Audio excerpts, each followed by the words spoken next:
Hello दोस्तों, मैं बलविंदर सिंह। मैं आपका अपने चैनल मुसाफिर यारों में हार्दिक स्वागत करता हूं। आशा करता हूं कि मेरे सारे दर्शक स्वस्थ होंगे।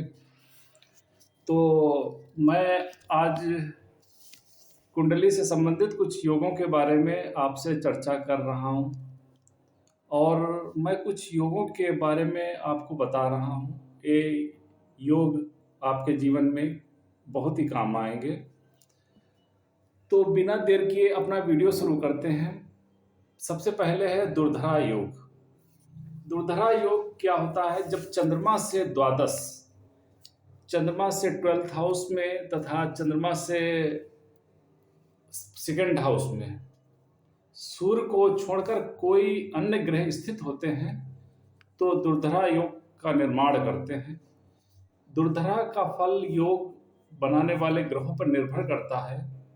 सूर्य को छोड़कर जब कोई ग्रह चंद्र से द्वादश 12th हो तो अल्फा, और इसी प्रकार सूर्य के अतिरिक्त कोई ग्रह चंद्र से द्वितीय हो तो सुनफा योग कहलाता है। दुर्धरा नामक योग होने से व्यक्ति जन्म से ही सुख भोगने वाला, धन और वाहनों से युक्त होता है। व्यक्ति का जीवन बहुत ही समृद्धशाली होता है और बहुत ही आराम से अपनी जीवन जीता है। दूसरा योग है केमद्रुम योग।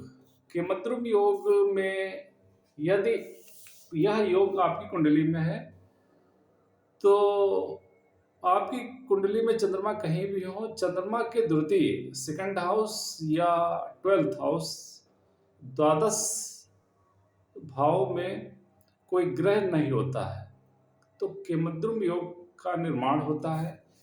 चंद्रमा से सेकंड हाउस या फिर 12th हाउस, इसमें कोई भी ग्रह ना हो तो केमद्रुम योग का निर्माण होता है। ऐसे जातक अपना जीवन दूसरों पे डिपेंड होकर जीते हैं।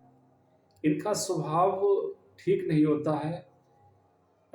इन व्यक्तियों के जीवन में धन की कमी बनी रहती है। ऐसे व्यक्ति दूसरों से ईर्ष्या द्वेष करते हैं। ऐसे मनुष्य स्त्री, अन्न, ग्रह, वस्त्र, बंधुजनों से विहीन होते हैं। तीसरे योग के बारे में मैं चर्चा कर रहा हूं। तो तीसरा योग है चक्षु निर्बलता योग। तो यदि सूर्य द्वादश 12th हाउस अथवा द्वितीय हाउस सेकंड हाउस में स्थित हो और पाप दृष्ट हो, यानी पाप ग्रहों की दृष्टि उस पर हो, तो व्यक्ति की दृष्टि शक्ति धीरे धीरे निर्बल होती जाती है और उसकी आंखों से दिखाई देना बहुत ही कम हो जाता है। चूंकि 12वें भाव और द्वितीय भाव काल पुरुष की कुंडली में ये दोनों भाव आंखों के भाव होते हैं, इसीलिए ऐसा होता है। भाषण शक्ति हास योग।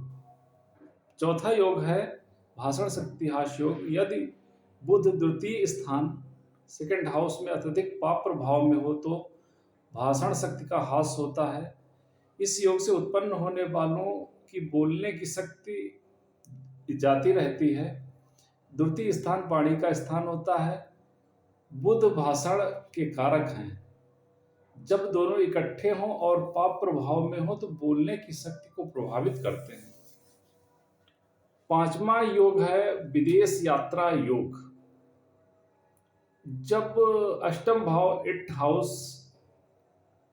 हाउस और उसके स्वामी पर पाप प्रभाव की अधिकता होती है तो जातक को विदेश जाने, फॉरेन जाने के योग बनते हैं। छठा योग है सकट योग। चंद्रमा तथा बृहस्पति का षडाष्टक योग हो, अर्थात ये एक दूसरे से छठे अथवा 8वें में स्थित होते हैं। बृहस्पति लग्न से केंद्र में ना हो तो सकट योग बनता है। इस योग में जन्मे लोग राजकुल में भी जन्म लेते हैं तो निर्धनता का जीवन जीना पड़ता है। इसके लिए गुरु को लग्न से सूर्य से भी केंद्र कोण में नहीं होना चाहिए। सातवां योग है संगीत विद्या योग। तो इस योग के बारे में चर्चा कर लेते हैं। जब द्वितीय तथा द्वितीयेश का संबंध पंचम भाव से व शुक्र से हो तो मनुष्य संगीतज्ञ होता है। द्वितीय भाव विद्या एजुकेशन का, पंचम भाव गाने बजाने का, एंटरटेनमेंट का होता है। शुक्र संगीत के कारक ग्रह हैं। जब शुक्र पंचमेश का संबंध भाषण के भाव द्वितीय तथा उसकी स्वामी से होता है तो व्यक्ति को गाने बजाने की योग्यता आ ही जाती है।